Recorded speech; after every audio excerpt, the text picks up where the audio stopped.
podcast Papo com Silvio Brasil pelo Lupa Notícias. Nós demos uma pausa em virtude do feriado, mas agora estamos de volta trazendo assuntos de interesse da comunidade aqui no Lupa Notícias, no podcast Papo com Silvio Brasil. Hoje eu recebo uma pessoa muito especial, como os demais que passaram aqui pelo podcast. Ele é médico e se dedicou a sua vida à medicina, dedicou a sua vida à sua profissão, à saúde pública, com foco principalmente na prevenção e na atenção primária, e se dedicou integralmente ao SUS. Hoje, inclusive, usuário também do SUS. Para muitos, SUS, como muitas vezes eu falei em alguma reportagem, é o Sistema Único de Sofrimento, mas não é não. É o melhor plano de saúde do mundo. Infelizmente, tem pessoas que sofrem na fila do SUS, tem pessoas que sofrem com atendimentos via SUS, mas não é por causa do sistema, não é por causa do plano, e sim em virtude das gestões que são acometidos às entidades de saúde. Mas o SUS é o Sistema Único de Saúde, o melhor plano de saúde do mundo. Eu vou conversar hoje com... Naquela mesa tá faltando ele, e a saudade dele tá doendo em mim. Naquela mesa tá faltando ele, e a saudade dele tá doendo em mim. Naquela mesa tá faltando ele, e a saudade dele tá doendo em mim. É isso mesmo, hoje eu converso com o Dr. Gerson Aita, ele que tem uma importância incrível no município de Santa Rosa, pois foi com ele que partiu toda a construção da Fundação Municipal de Saúde. Aliás, ele veio para Santa Rosa para trabalhar na saúde. Nós vamos conversar com ele sobre saúde, nós vamos conversar com ele sobre política, nós vamos conversar com ele sobre outros assuntos. Dr. Gerson Aita, muito obrigado por atender o meu convite em estar aqui no podcast Papo com Silvio Brasil. Não é uma entrevista, é uma conversa. Muito obrigado mesmo. E o senhor se definiu aqui como um médico que se dedicou à sua vida profissional à saúde pública. Eu acho que o senhor ainda se dedica, né? Boa tarde, Silvio. Boa tarde a todos e todas. Realmente, a gente continua, né? Isso é como uma profissão, mesmo que tu não esteja atuando, tu não se aposenta nunca. Porque o conhecimento não se aposenta. E a experiência de vida também não se aposenta. E isso a gente tem que partilhar no dia a dia com a sociedade. Eu posso te dizer, fiz questão de manter essa apresentação, porque eu entrei na faculdade de medicina sonhando em fazer cirurgia plástica para ganhar bastante dinheiro. Na época se falava muito do Ivo Pitangui, mas eu tive a felicidade de que aconteceu durante o período que eu estava na faculdade. O primeiro processo de discussão começou a criação de um projeto nacional que se chamava SUDES, Sistema Único e Descentralizado de Saúde. Esse projeto passou pela aprovação da 8ª Conferência Nacional de Saúde, em 86, e acabou se transformando na proposta aprovada na Constituição de 88 como Sistema Único de Saúde, que foi regulamentado pelas leis posteriormente, se transformou nesse processo. O senhor, na minha introdução eu falei, que o Sistema Único de Saúde, o SUS, em alguma reportagem eu me colocava o Sistema Único de Sofrimento, mas não pelo plano de saúde SUS, que é um dos melhores do mundo, mas pelo que as pessoas passam para serem atendidas dentro deste plano, que deveria sim fazer um atendimento com qualidade, com dignidade, um atendimento realmente voltado à saúde da população. E as pessoas sofrem hoje com o Sistema Único de Saúde, que é um plano maravilhoso, o melhor do mundo, na minha opinião. Na verdade, assim, Silvio, primeira coisa que a gente tem que ter na cabeça: alguém sempre paga a conta.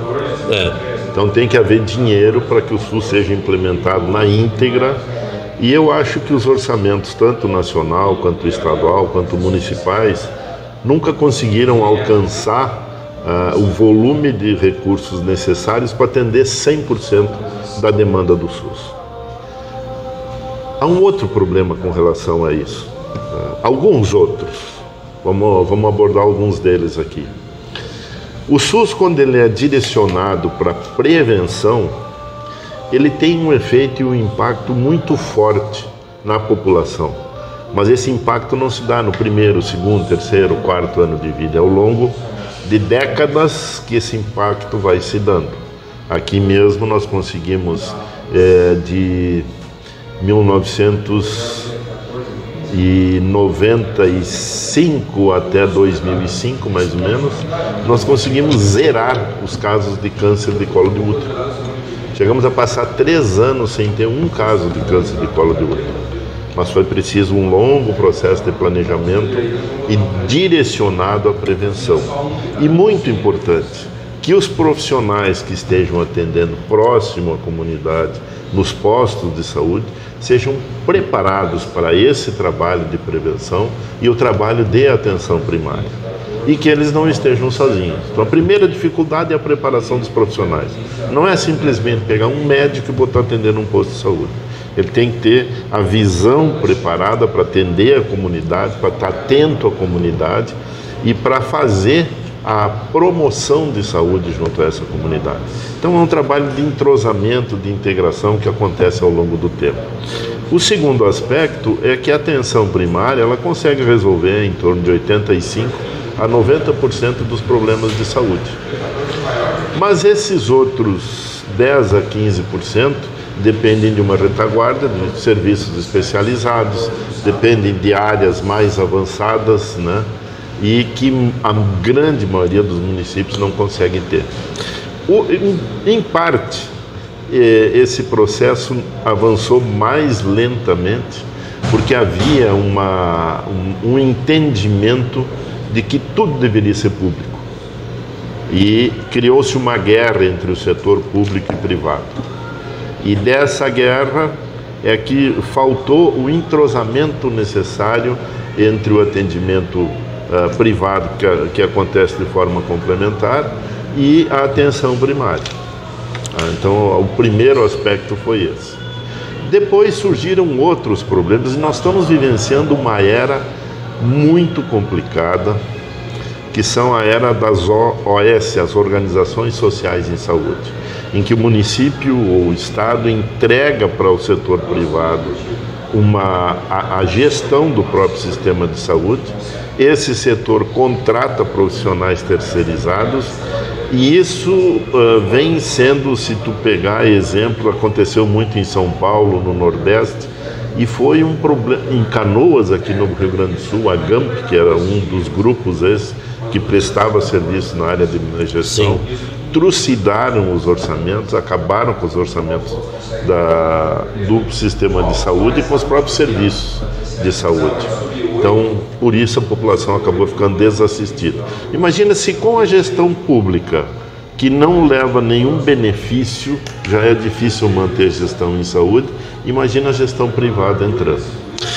Bom, Dr. Gerson Aita, nós estamos gravando aqui na Cris Café Confeitaria e Café, próximo à Praça Alemã. Você está vendo aí imagens da Cris Café Confeitaria e Café. É um local ideal, um local familiar, um local aconchegante, um local tranquilo para você vir aqui fazer um lanche, tomar um café, conversar com os amigos, fazer uma reunião. É um lugar muito aconchegante, próximo aqui à Praça Alemã. Cris Café Confeitaria e Café. Veja só as imagens, quantas coisas boas você pode aproveitar aqui na Cris Café Confeitaria e Café, nossa parceira aqui no podcast Papo com Silvio Brasil.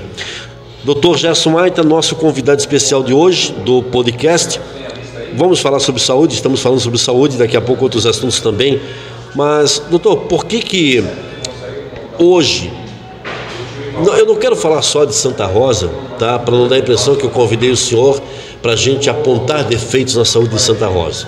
Não vamos fazer isso até porque saímos de um período eleitoral agora, onde cada um fez suas propostas, cada um apresentou demandas, apresentou falhas, apresentou acertos, enfim, não seria muito cabível nesse momento a gente tentar, né, trazer só a saúde em Santa Rosa.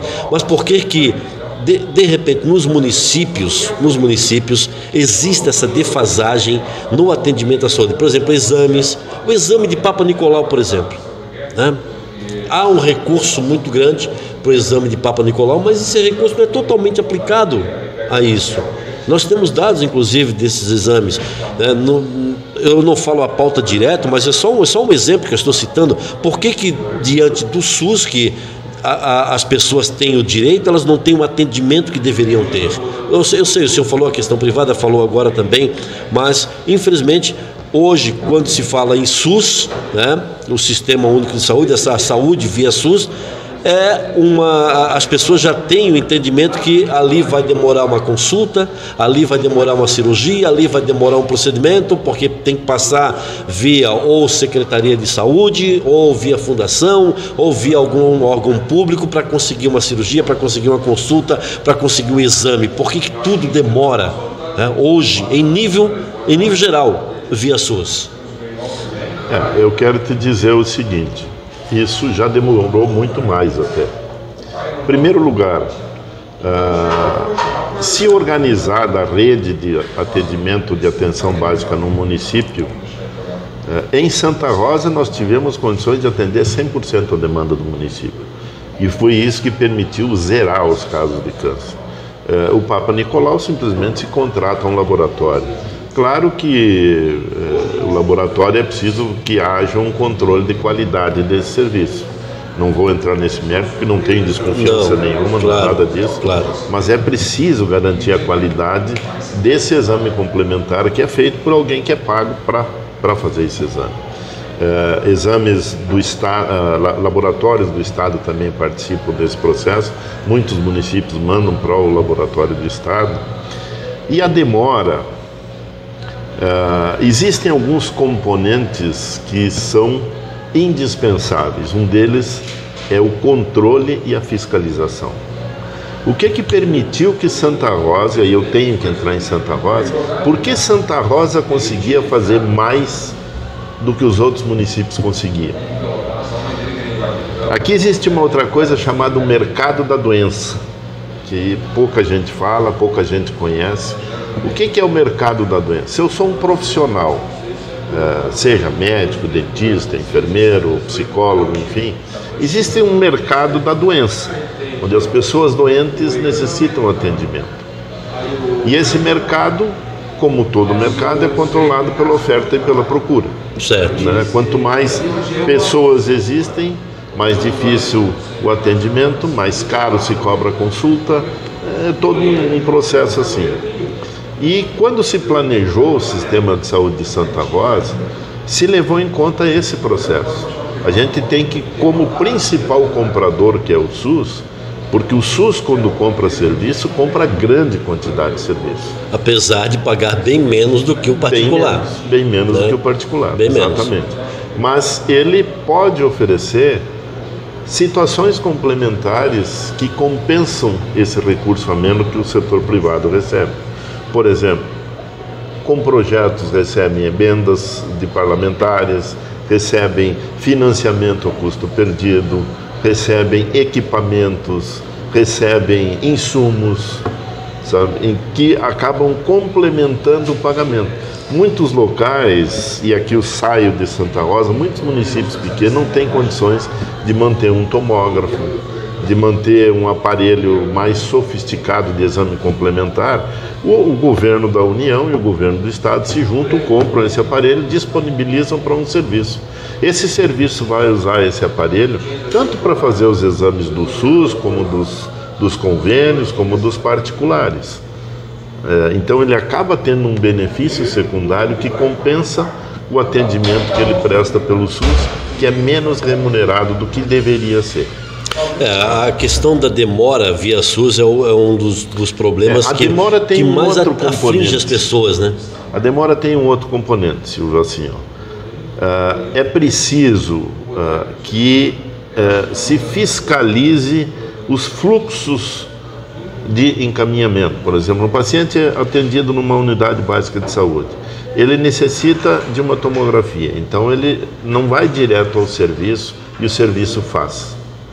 O Estado, o município tem um recurso limitado E o que ele vai pagar, quantas tomografias ele vai pagar, depende desse recurso. Então, o paciente, quando é solicitado esse exame, ele vai para um centro de triagem, esse centro que faz o convênio com o hospital, para garantir que o recurso que ele tem seja suficiente para cobrir o máximo possível de necessidade que a comunidade tem. Se isso não fosse assim, o que acabaria acontecendo é que os primeiros que chegavam consumiam, precisando ou não desse exame, e muitos dos que precisavam acabariam ficando sem, que é o que acontecia com as internações hospitalares antigamente. Dr. Gerson Aita, o senhor é natural de qual cidade? São Borja. De São Borja. O que fez o senhor vir de São Borja para Santa Rosa? Olha, eu gostaria que o senhor resumisse, porque eu sei que a história é um pouquinho longa, mas de uma forma resumida, porque eu quero que as pessoas saibam, né, por que o Dr. Gerson Aita tem tanta propriedade para falar da saúde, principalmente aqui, agora entrando na cidade de Santa Rosa. Eu tentei na pergunta anterior tirar um pouco de Santa Rosa, mas agora eu tenho que, como ele já colocou Santa Rosa, eu tenho que voltar novamente aqui, né, voltar para Santa Rosa, para que as pessoas saibam por que ele tem tanta propriedade para falar de saúde aqui no município de Santa Rosa. Natural de São Borja, recebeu um convite, eu acho, né, para vir para Santa Rosa, né, para fazer uma coisa, se envolveu com outra, o senhor vai contar, e acabou tendo uma participação muito ativa e importante dentro da montagem do sistema de saúde municipal. Assim, Silvio, quando eu me formei, poucas pessoas tinham preparo para atuação em atenção primária, uma atuação direta na comunidade. Uma das poucas universidades que abordava isso era a Universidade Federal de Pelotas, que é onde eu me formei. E eu saí e fui trabalhar em outros municípios. Trabalhei em outros municípios. E o município que moldou a experiência foi Tapera. Tapera é um município que tinha montado um sistema de saúde que atendia 100% da população, com uma qualidade excelente. E foi montado pelo Dr. Gilberto Padilha Vargas, uma pessoa extremamente detalhista em tudo que faz, super competente, mas que tinha o sonho de fazer oftalmologia. Faziam 2 meses que eu estava lá, ele saiu porque foi aprovado numa residência, e nós assumimos a gestão da saúde num grupo de 5 pessoas, 5 profissionais com a experiência que se tinha. Dessa experiência de Tapera, quando terminou o mandato do prefeito de Tapera, nós éramos todos contratados com cargo de confiança. Então, encerrou o mandato, a gente colocou os cargos à disposição, e foram trocados os cargos e resultou disso. E nós recebemos um convite do Dr. Osmar Terra, quando ele se elegeu prefeito de Santa Rosa, para vir para a região, todos os profissionais. O senhor ainda é amigo do Osmar Terra? Eu não tenho nada contra ele, a gente não tem se falado, até porque ele vive num mundo... Há quanto tempo o senhor não fala mais com o Osmar Terra, assim, já que o senhor teve uma participação muito importante na gestão dele como prefeito?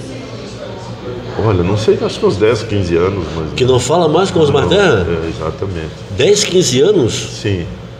Então o senhor não fala com o Osmar Terra desde 2008, 2007? Acredito que sim. Foi quando eu cheguei aqui em Santa Rosa, 2008, cheguei em Santa Rosa, comecei a atuar na rádio em 2009, então desde 2007, 2008, o senhor não fala mais com o Osmar Terra, tendo uma participação tão importante como teve durante a gestão dele na saúde. É que ele seguiu outro rumo, né? Ele está a nível nacional, tá na Brasília, eu me mantive aqui. Mudou de carro, né? Mudou de carro, saiu do Fusquinha e foi para Brasília. Em resumo, quando chegamos nesse período, a gente recebeu um convite para vir conhecer a região. Convite de quem? Convite de quem? Quem convidou? Do Osmar Terra. Do Osmar Terra. E do Jaime, que era ex-prefeito de Novo Machado, Jaime Sirena, se não me engano. Não sei se era Sirena o nome dele, sobrenome.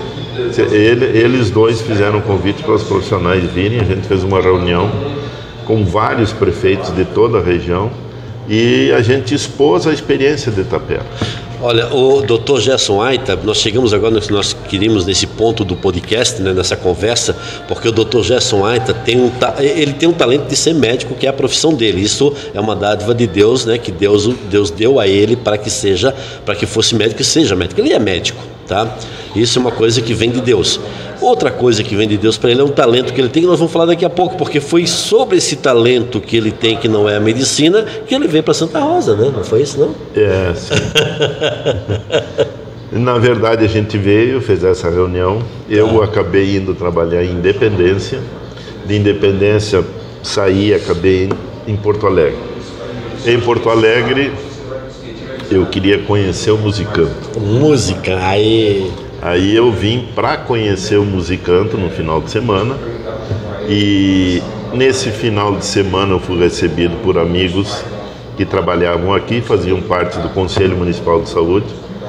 Eu cheguei na sexta-feira de manhã, nós tivemos uma reunião sexta à tarde no Conselho Municipal de Saúde. Na sexta à noite nós tivemos uma reunião no gabinete do Osmar Terra, então, porque eu conhecia ele já. E naquela época era a Secretaria Municipal de Saúde, né? Secretaria Municipal de Saúde. Acabamos tendo reunião no sábado também, eu não vi nada do Musicanto, mas acabei saindo de Santa Rosa com o convite de vir assumir a Secretaria Municipal de Saúde. Ou seja, né, veio para conhecer o Musicanto, convidado também para conhecer o Musicanto, não aproveitou nada do Musicanto, mas mudou minha vida, porque eu estava me estabelecendo em Eldorado do Sul. Sim. Cortei todo esse processo, vim a Santa Rosa e tive a felicidade de ser uma das pessoas que participou desse projeto grandioso e coletivo, que foi a construção do Sistema Público de Saúde de Santa Rosa. Ou seja, a Fundação Municipal de Saúde. A Fundação. Tive a felicidade. Claro que quando eu vim, havia algumas estratégias que eram necessárias. Primeiro foram construídas uma infraestrutura, na época do Dr. Gabardo. O Gabardo construiu a infraestrutura, montou a infraestrutura, informatizou o sistema, e depois precisaria alguém que viesse com o novo perfil, a nova proposta.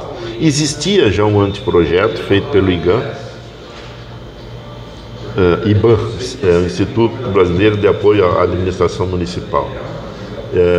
Nesse anteprojeto previa a contratação normal de pessoas, de profissionais. A minha vinda para cá foi mais no sentido de que viria uma nova proposta. A gente teria que trazer profissionais que atuassem com dedicação exclusiva à saúde para garantir que esses profissionais não fossem disputar espaço no setor privado, que era uma grande preocupação do setor privado, que viriam novos profissionais, e que também eles teriam uma visão dedicada à atenção primária que o SUS exige, para que se implante da melhor forma. E o mecanismo que a gente achou que permitiria trazer esses profissionais altamente qualificados, sem querer dizer que outros profissionais não sejam, mas qualificados claro, na atenção básica, né? Foi a dedicação exclusiva e que realmente funcionou por 20 e poucos anos aí, muito bem. Muito bem, e o senhor me dá aqui já um gancho para uma próxima pergunta, né? Qual a sua opinião sobre o fim da dedicação exclusiva? E antes que o senhor responda essa pergunta, o senhor participou de toda aquela polêmica que ocorreu na Câmara de Vereadores, na votação para a criação da Fundação Municipal de Saúde, para a extinção da Secretaria Municipal de Saúde, onde a população foi para a Câmara de Vereadores naquela época. O senhor teve alguma participação nessa movimentação que ocorreu em Santa Rosa? Sim. Nós criamos o projeto, assim, Silvio, nós fomos em todos os bairros, todas as vilas, fizemos reuniões com todas as pessoas. As primeiras reuniões, o pessoal me chamava de louco. De louco? Porque eu dizia que nós teríamos médico atuando 8 horas por dia. Quem chamava o senhor de louco? O pessoal me chamava... A população? A população. Não acreditava nisso? Não acreditava. A experiência que eles tinham era de um profissional que chegava no posto de saúde, atendia um determinado número de fichas, 15, 16 pessoas, em uma hora e pouco, e ia embora. E aí eu dizia, não, nós vamos ter profissionais, médico, dentista, enfermeiro. Chegaram em algum momento a achar que o senhor estava tentando fazer uma campanha política ali? Muito. Porque, né? Ninguém acreditava. Até porque nesse período ia junto conosco políticos de vários partidos, inclusive o prefeito Osmar Terra participou de quase todas essas reuniões. Sim. Vereadores como o José Albino, De Paula, que foi o presidente da Câmara na época, né? O Severo, que era mecânico, era vereador. O Carlos Nazi era um que deu muitas contribuições no sentido de dar sugestões para a gente qualificar o plano, né? Porque não foi consenso. O plano foi muita briga, muita luta, muito bate-boca, muitos profissionais que eram direcionados por 2 ou 3 profissionais do município que eram contra o sistema público de saúde. Alguns até viramos amigos depois, porque a gente trocava ideias, a gente fazia debate de ideias. E mesmo eles sendo contra, acabaram abrindo espaço para que o SUS acontecesse. Quando eu cheguei no município, eu era muito mal visto pelos meus colegas, e eu posso dizer que ao longo de 20 anos de profissão, aí acabei tendo uma relação muito boa com todos eles. Bom, o senhor teve essa participação direta aí, né, na criação Aí eu acabei participando da organização do projeto de criação da Fundação Municipal de Saúde. Chegou a ser presidente da fundação, não? Não, depois a gente montou o projeto. Quando o projeto foi aprovado, estava terminando e viriam novas eleições. E eu não estava participando desse projeto político. Então eu saí de Santa Rosa, voltei a Porto Alegre e voltei de novo fazendo concurso na fundação. Sou concursado pela Fundação Municipal de Saúde. Aí eu entrei de novo como profissional. Como médico. Como médico, mas não cheguei a exercer mais nenhum cargo. Mas teve essa participação importante. Fui secretário municipal de Saúde e Meio Ambiente durante a criação, né? E a implantação. A gente chegou a mobilizar mais de uma vez a população aí para frente da Câmara Municipal de Vereadores, e um projeto que a princípio tinha muita gente contra. Ele foi aprovado por unanimidade, com mais de 2.000 pessoas exigindo a aprovação dele na frente da Câmara Municipal de Vereadores. Isso tudo devido ao trabalho que o senhor e outras lideranças políticas fizeram, indo de bairro em bairro, conversando com as pessoas, embora as pessoas estivessem com descrédito que isso fosse funcionar. Na verdade, Silvio, eu te diria assim, muitos outros profissionais, muitas outras lideranças políticas, mas o sistema de saúde de Santa Rosa só aconteceu porque Santa Rosa tinha uma organização comunitária muito forte. As lideranças das associações de moradores foram os avalistas que garantiram que o sistema de saúde acontecesse. E hoje, fim da dedicação exclusiva, aconteceu na Câmara de Vereadores com manifestação de pessoas com faixas, cartazes, né, manifestando contrário à aprovação do fim da dedicação exclusiva, que prejudicaria os pacientes, né, como alguns profissionais também. E hoje, com a sua análise que o senhor faz do que o senhor ajudou a criar, da saúde de Santa Rosa? Olha, Silvio, tem um assunto muito delicado que eu quero abordar. No momento eu não abordar, mas eu quero abordar. Ninguém gosta de ficar em fila. Ninguém gosta de esperar. Mas todo serviço que tem qualidade acaba gerando uma demanda maior do que consegue atender, e com isso se originam as filas. Então, quando o sistema estava na sua plenitude de qualidade de serviço, surgiu uma proposta que eu acho que bem intencionada, que é a proposta chamada acolhimento, que não é uma experiência única de Santa Rosa. Outros municípios já tinham trabalhado com isso. Inclusive o Luiz Antônio Benvenhu trabalhou em Chapada, um município que, quando nós estávamos em Itapera, eles estavam em Chapada, eles trabalhavam com acolhimento e nós não. Então a gente sempre trocava informações sobre isso. Mas o acolhimento, ele proporcionou que todas as pessoas, de alguma forma ou outra, recebam atendimento no mesmo dia. Não intencionalmente, isso acabou atrapalhando o trabalho de prevenção. E para garantir esse atendimento, foi preciso reduzir os exames preventivos, que geralmente eram feitos de forma agendada. Então aumentou muito a demanda, e como reduziu o número de profissionais, a prevenção foi ficando cada vez mais para trás. Hoje, mesmo assim, os profissionais que trabalharam e que os que continuam trabalhando com dedicação exclusiva, são profissionais que têm o preparo necessário para atuar em atenção primária à saúde, atuar com a comunidade. Vou te dar um exemplo assim: se tu sofrer um acidente, que eu espero que não aconteça, também espero, mas se bater a cabeça, tiver um traumatismo craniano, que se imagina que tu chegue num hospital e um neurologista te atende, que é a pessoa mais preparada para fazer esse atendimento. Exato. Se você tiver uma hemorragia digestiva, você espera chegar num hospital e ser atendido num serviço de especialidade de gastroenterologia, que é mais indicada para fazer esse atendimento. Mas, se você quer alguém que pense a saúde da tua família o tempo inteiro, tua vida toda, tu precisa de uma pessoa que atua em medicina de família e comunidade. Muitos fizeram essa especialidade que se formou depois que o nosso sistema começou. Sim. Alguns atuaram nela e fizeram até cursos de pós-graduação depois, mas continuaram atuando e com essa experiência de atuação conseguiram um resultado muito grande. Só que nós tínhamos um atrativo para esses especialistas, que era o salário que era oferecido com a dedicação exclusiva.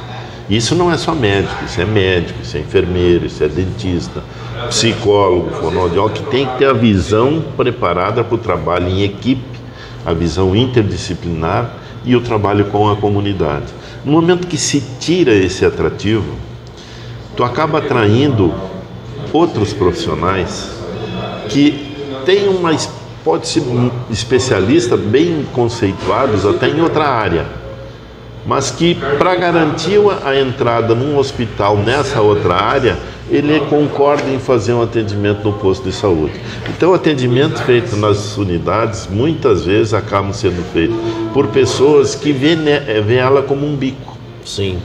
Ah, não, eu vou entrar ali, porque se eu entrar ali, eles me deixam entrar lá no hospital, que é onde eu vou ter o retorno maior do meu dinheiro. E essa perda de qualidade não vai se notar em 1 ano, 2, 3, 4. São décadas de trabalho que vão sendo perdidos ao longo do tempo. Quando o sistema de saúde foi criado, a falta de uma prevenção, a falta de um trabalho bem feito na comunidade, fez a comunidade buscar por isso e se dispunha a pagar mais para que esses profissionais viessem para resolver esse problema. Uma vez que o problema foi resolvido, não se imagina que ele vai voltar, mas ele volta. Então, eu disse, não, a gente está pagando demais, vamos pagar um pouco menos, vamos ir pagando menos, cada vez menos. E aí o sistema público vai resolvendo cada vez menos problemas e as pessoas acabam caindo ou através de convênio ou através do pagamento direto no sistema privado, que é o que eu digo que é o mercado da saúde. Então, se antes o público tinha o controle do mercado da saúde e negociava preços mais vantajosos, hoje o privado tem o controle da saúde. E não interessa muito ao privado que o sistema público tenha uma boa resolutividade. Daí sobra menos coisa para eles fazerem cobrar. E o fim da dedicação em Santa Rosa? O fim da dedicação exclusiva contribui muito com isso. Porque primeiro que perde o atrativo dos profissionais que estão se formando em centros de especialidade de medicina de família e comunidade, e isso eu tenho contato com muitos desses centros, colegas de aulas que são professores e que nos dizem, Santa Rosa saiu do ponto de vista, do panorama de visão dos profissionais que se formam aqui, não querem mais atuar lá. Então a gente acaba atuando com profissionais que não têm esse preparo, não são especialistas nessa área. São profissionais que vão atuar no setor privado e que, como bico, vão acabar atuando no serviço público de novo. Ou seja, a saúde é que fica prejudicada. A saúde. O atendimento da saúde. O atendimento da saúde. Muito bem. Também no nosso podcast de hoje com o Dr. Gerson Maita, gravado aqui na Cris Café Cafeteria, no centro de Santa Rosa, bem próximo à Praça Alemã. Eu pedi que o Dr. Gerson Aita trouxesse uma informação para a gente com muita propriedade, que ele é médico, sobre um vídeo que andou viralizando nas redes sociais, onde uma mulher falava da morte da filha de 15 anos devido ela ter tido influenza B, ou seja, uma gripe. Influenza B, uma gripe, e a menina de 15 anos acabou indo a óbito. Esse vídeo rolou em tudo quanto foi grupo de WhatsApp, Instagram, também no Facebook, e eu fiz então, antes da gravação desse podcast, uma pergunta ao Dr. Gerson Aita sobre qual a opinião dele a respeito daquele vídeo, a respeito daquela situação que a mulher comentava no vídeo no Instagram. Ela inclusive chegou a ser entrevistada pela TV Rede Record sobre a morte da filha e sobre essa situação da influenza B, onde o vírus teria atingido ao coração da garota de 15 anos que foi a óbito. E o senhor, obviamente, para mim, deu uma explicação muito profissional sobre isso. Eu gostaria que o senhor passasse isso para os nossos espectadores agora do podcast, sobre isso, a influenza B. É uma gripe, mas, de acordo com o que a mulher relatou, vou até colocar um pouco do vídeo aqui agora. Olá, papais e mamães, eu me chamo Renata. Estou passando aqui hoje para alertá-los sobre algo gravíssimo que a mídia não tem falado, que os médicos não têm falado, que é sobre a influenza B.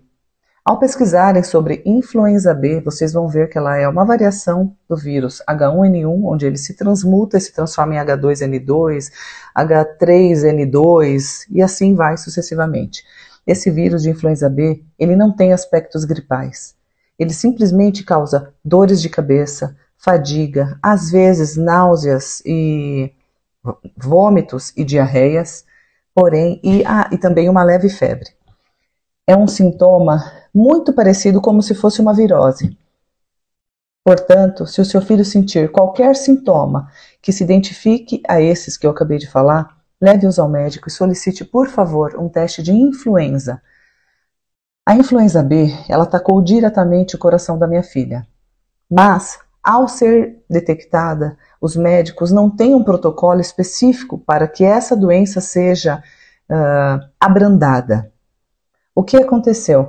A minha filha, ao ser diagnosticada, foi enviada para casa com o medicamento que eles usam de praxe, que é o Tamiflu. Ela foi enviada para casa tomando esse medicamento por 5 dias e que, assim disse o médico, palavras dele, tomando ou não esse medicamento, a minha filha ficaria boa.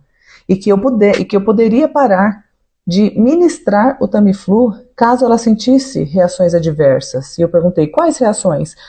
Retorno do vômito, dores musculares. Aí você cessa e não precisa usar mais, ela vai ficar boa. O fato é que, 2 dias após essa consulta, no melhor hospital de São Paulo, Albert Einstein, a minha filha começou a sentir, pela noite, falta de ar. E essa falta de ar, um desconforto respiratório, foi aumentando ao longo da madrugada. No domingo de manhã, ela retornou ao hospital. E pasmem, 24 horas depois, a minha filha foi a óbito, por parada respiratória. E de acordo com o que essa mulher relatou, hoje os médicos eles não dão a atenção que deveria para a questão da influenza B, ou é realmente difícil detectar que aquele vírus da influenza B, aquela situação tenha se agravado tanto que comece a atingir o coração de uma pessoa e leve ela a óbito? Bom, Silvio, tem muitos esclarecimentos importantes a serem feitos aí. O primeiro deles é o seguinte: eu entendo a pessoa, eu sou pai, e quando tu tem filhos, qualquer coisa que mexa com o filho da gente é uma coisa que nos toca muito. Melhor mexer conosco do que com nossos filhos, né? Com os nossos filhos, com certeza. Mas tem um outro processo, eu não tenho informação se essa menina fez vacina ou não, se foi vacinada. Também não tem essa informação na reportagem, né? Então quero dizer que não é pela reportagem, mas eu me sinto na obrigação como profissional de fazer um esclarecimento muito importante.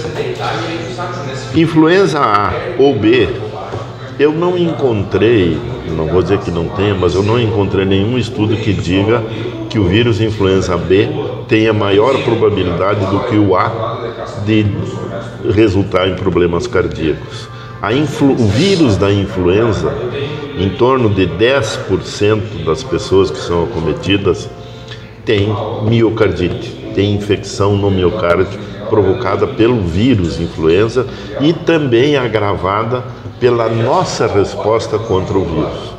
Porque na tentativa de combater o vírus, a gente produz interleucina, enfim, não vou dar nomes, mas assim, produz substâncias indispensáveis para a nossa defesa e que essas substâncias acabam provocando um processo inflamatório que atinge o coração e que muitas vezes acabam interferindo em placas de colesterol já instaladas no coração, soltando essas placas ou gerando novas placas. Isso não é só o influenza, o vírus Covid, o Covid-19 provocou muito e continua provocando muitos problemas circulatórios, inclusive no coração, inclusive de infarto, provocado pelas alterações que o vírus faz.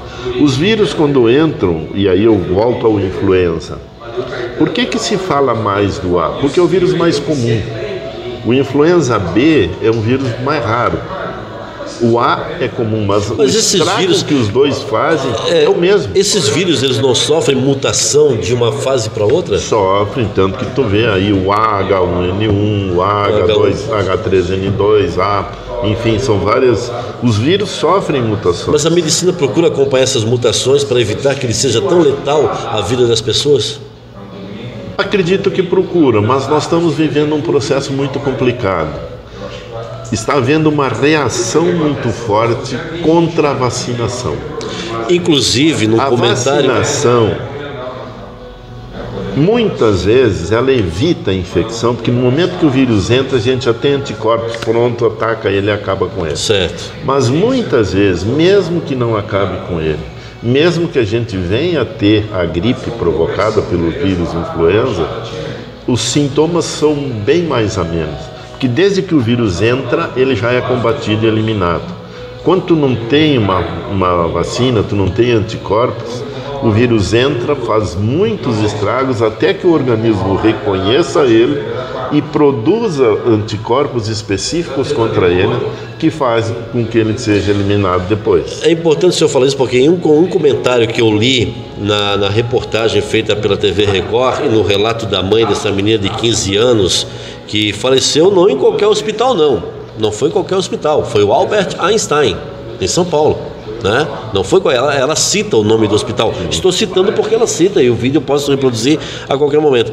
Não foi em qualquer hospital. Mas eu vi alguns comentários que diziam assim: pois ela foi tomar a picadinha. Né? O que você está se referindo à picadinha? A vacina do Covid. Atribuindo que tomou a vacina do Covid, o que acontece até hoje, eles dizem assim: tomei a vacina, pronto, hoje eu sinto isso, hoje eu sinto aquilo, fui tomar essa vacina.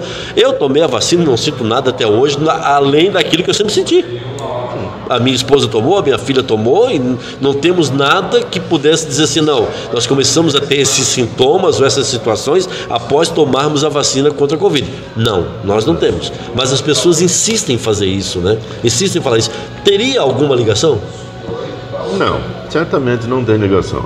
Infelizmente, essa menina estava dentro daqueles 10% de casos de influenza, seja A ou B, enfim, não interessa. Influenza A, que é um dos motivos que se vacina, é exatamente para evitar a miocardite, os problemas circulatórios, problemas cardíacos da gripe, que leva muita gente aos hospitais e a óbito. Não à toa, o disparado maior índice de infartos do miocárdio acontece no inverno e muitos deles estão relacionados a efeitos de vírus. Esses vírus, eles entram no nosso sistema, no nosso organismo, provocam alterações em vários sistemas. Alguns, como é o caso do Covid, podem interferir entrando em hemácias e provocando coagulações que provocam trombos e que provocam obstrução de artérias, levando a infarto e levando a outras consequências. O vírus faz isso. Agora, se a gente imaginasse que a vacina pudesse fazer isso, imagina quanta gente se vacinou e quantos casos nós teríamos provocado por essas vacinas. E, na verdade, grande parte das pessoas, a grande maioria das pessoas que já tinham doenças prévias, que seriam fortes candidatos a terem problemas sérios, só não tiveram porque foram vacinados, e alguns, mesmo tendo Covid, não desenvolveram a doença, porque a doença não desenvolveram sintomas cardíacos, porque a doença deles foi mais amena. O processo inflamatório não chegou a comprometer o sistema cardíaco.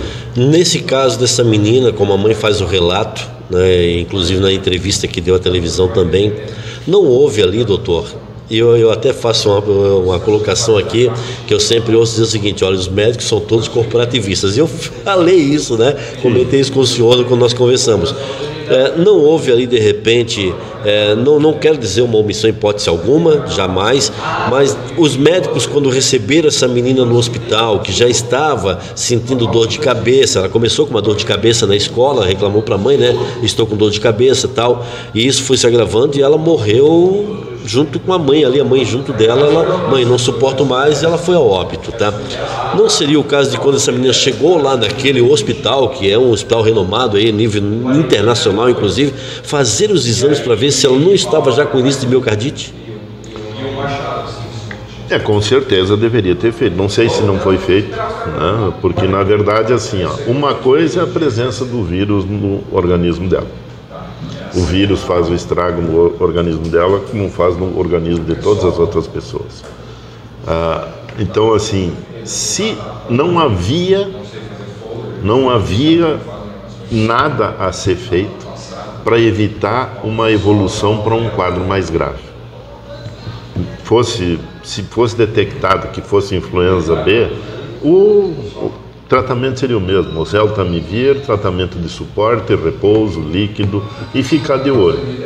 Como todas as gripes, todos os sintomas, a gente diz, faz o tratamento, fica de olho. Se piorar, leva para um centro de atendimento o mais próximo, ou mais adequado, ou mais indicado. Quando esse caso complicado chega no atendimento, aí é necessário um acompanhamento mais intensivo. Como eu não vi o que foi feito com essa menina, eu não posso dizer se houve ou não houve omissão. Pode ter havido, sim. Eu não quero falar em caso de omissão, mas assim, né, de repente de terem já de início feito um exame para tentar tirar qualquer dúvida de que a menina estaria apenas com o vírus atingindo parte respiratória, parte pulmonar, e não e tem o coração. Que poderiam ser feitos, a CKMB, que é uma enzima, são substâncias que ficam dentro do músculo, da célula do músculo cardíaco. Então elas só são liberadas na corrente sanguínea quando há uma destruição celular do músculo cardíaco, quando as células morrem. É os testes que se faz para detectar infarto. São exames de sangue, são muito mais precisos do que eletrocardiograma e outras coisas assim. Não sei se foram feitos ou não posso me manifestar. Mas isso deveria ter sido feito. Acontece. Porque os sintomas cardíacos precisam ser investigados. E se sabe que 10%, em torno de 10%, não digo exatamente, mas em torno de 10% de todas as infecções por vírus influenza resultam em miocardite. Então qualquer profissional sabe disso. Muito bem.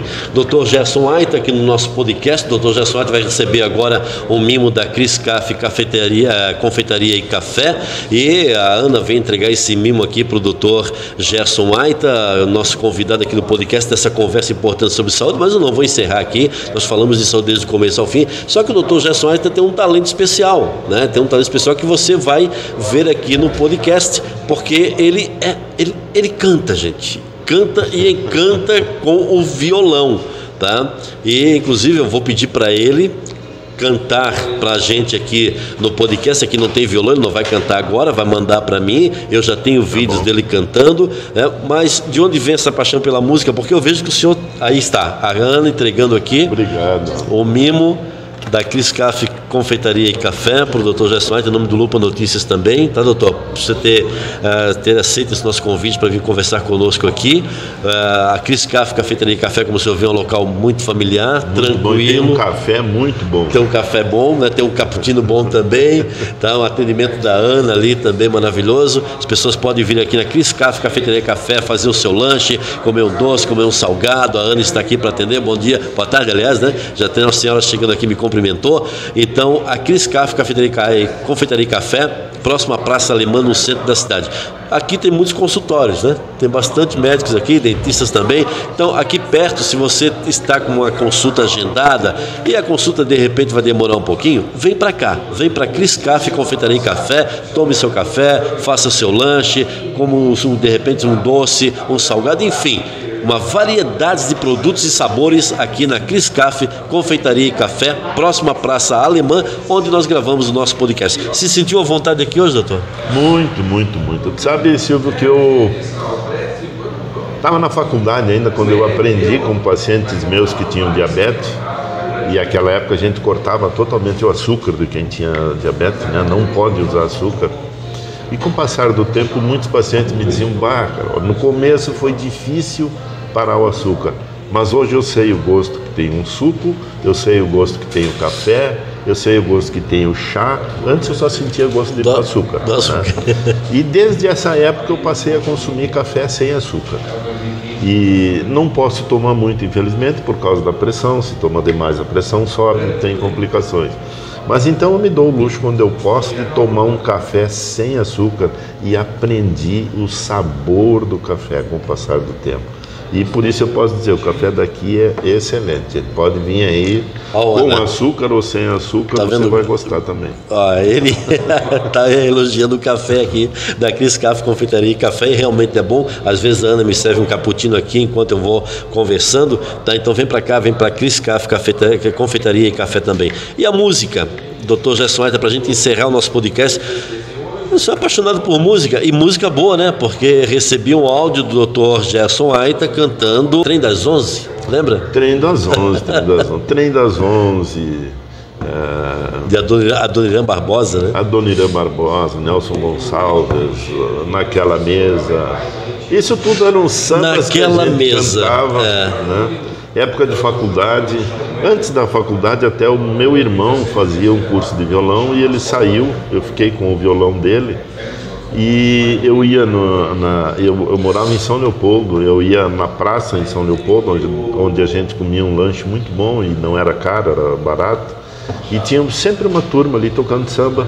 Sambinha. E eu ficava olhando o que eles faziam no violão, ia para casa e fazia a mesma coisa. Nunca aprendi a tocar bem, então sempre fui meia boca. Está sendo modesto, está sendo modesto. Eu me mantive estudando naquelas revistinhas que traziam cifra, então nunca tive uma noção muito boa de escala e coisa assim para aprender a tocar de ouvido e tal. E nessa época eu comecei a tocar violão e cantar. Como eu tenho a voz grave, tenho uma voz mais ou menos, participei de coral, aprendi afinação. É médico, mas poderia ser locutor, apresentador, poderia. E músico também. E aí a gente tocava bastante. Depois, no corre-corre da profissão, acabei me afastando do violão. E de um tempo atrás, uma filha minha manifestou vontade de tocar violão, então a gente comprou violão. E eu voltei a começar a tocar de novo. A gente faz algum barulhinho ali, né? Então, doutor Gerson Aita, é claro que eu não ia pedir para o senhor trazer um violão hoje aqui, que é a nossa conversa aqui no podcast, né, na Cris Café Confeitaria e Café, mas eu vou pedir para o senhor cantar para nós aqui do Lupa Notícias, e para o pessoal da Cris Café também que está assistindo esse podcast, naquela mesa. O senhor faria para a gente um vídeo cantando naquela mesa? Com certeza, posso. Sambinha. Sabe por que eu estou pedindo essa? Eu já tinha notado aqui, porque eu vi que o senhor cantou essa música com uma emoção. O senhor mandou um vídeo dizendo, olha, eu vi essa música hoje e tal, e aqui relembrei de algumas coisas, mais ou menos essa assim. Essa música, ela é muito... eu conheci algumas pessoas que eu respeito muito, que eu gostei muito, alguns foram muito importantes para a minha vida pessoal, outros foram importantes na vida profissional, e a gente geralmente acabava, como bom italiano, né, discutindo os assuntos numa mesa, ou comendo, ou tomando um vinho, ou conversando, né? E muitas das pessoas, essas que foram importantes, tanto na minha vida pessoal como profissional, eu lembro delas em alguma mesa, passando algum ensinamento, contando alguma coisa, explicando alguma coisa, né? Então essa música para mim é uma música muito, muito importante e muito boa. Da mesma forma que para mim, quando o senhor mandou o áudio cantando o Trem das 11, né? Eu fiquei muito emocionado quando mandou, porque essa música a minha mãe cantava para mim. A minha mãe cantava para mim, ela adorava cantar Trem das 11, que a minha mãe cantava, a minha mãe tinha voz fina, a minha mãe fazia voz fina em Terno de Reis. Tá? Pra vocês verem o tamanho, né, de timbre que tinha a minha voz, a minha mãe, para fazer voz fina em Terno de Reis. Eu, quando era pequenininho, saía com ela de madrugada, durante as madrugadas, com um grupo de Terno de Reis, em casa, cantando terno. E a minha mãe era a voz fina do Terno de Reis. Então, ela cantava muito bem. E ela adorava cantar para mim o Trem das 11. Né? E o senhor cantou aquele dia, mas hoje eu quero aqui no nosso podcast, naquela mesa. Pode ser? Pode. Então tá bom. Vamos tentar. Gente, Dr. Gerson Maita, aqui no podcast Papo com o Silvio Brasil. Espero que tenha gostado da nossa conversa. Não foi uma entrevista, não foi uma conversa, mas as pessoas precisam ouvir de um profissional como o senhor, né? Tudo que o senhor falou aqui, as pessoas precisam saber, porque muita gente faz, em certas situações, algumas questões que envolvem, né, mais diretamente a própria vida, fazem questionamentos ou dão opiniões completamente fora daquele contexto e que muitas vezes são incentivadas por aqueles que têm interesse em ter um pensamento como a gente busca, né, estar sempre levando aquilo que realmente acontece. Né? Se tu me permite, Silvio, eu gostaria de chamar atenção para um detalhe. Um dos principais motivos da vacinação, e a vacinação contra H1N1 é disponível nos postos de saúde, muitas vacinas estragaram nos postos de saúde, venceram o prazo de validade, foram devolvidas, vão ser jogadas fora, incineradas, não tem o que fazer. E quem sabe muitas dessas vacinas poderiam ter salvo vidas que, se tivessem feito, não teriam a miocardite. Não estou me referindo especificamente ao caso dessa menina, mas muitas das pessoas, principalmente idosos, que têm cardiopatia, que têm hipertensão, que têm diabetes, que têm outros problemas crônicos respiratórios e que podem se beneficiar muito das vacinas.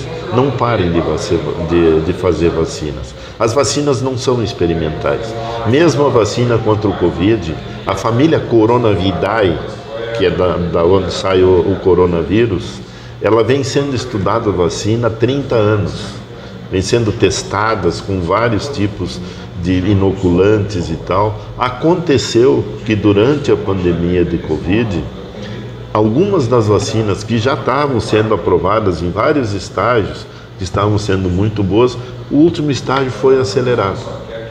Foi acelerado para que se pudesse oferecer.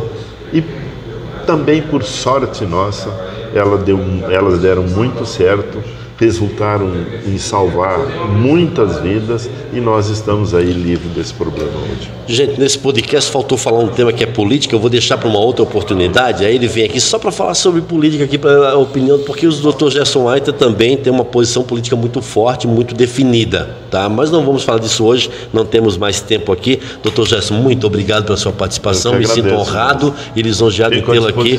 Obrigado pelo mimo da Cris Café, Confeitaria e Café, e até um próximo podcast. Naquela mesa ele sentava sempre e me dizia sempre: eu quero viver melhor. Naquela mesa ele contava histórias que hoje na memória eu guardo e sei de cor. Naquela mesa ele juntava gente e contava contente o que fez de manhã. E nos seus olhos era tanto brilho que mais que seu filho eu virei seu fã. E no nos seus olhos era tanto brilho, que mais que seu filho eu virei seu fã. Eu não sabia que doía tanto uma mesa num canto, uma sala e um jardim. Se eu soubesse como dói a vida, essa dor tão doída não doía assim. E agora resta uma mesa na sala, e hoje ninguém mais fala no seu bandolim. Naquela mesa tá faltando ele, e a saudade dele tá doendo em mim.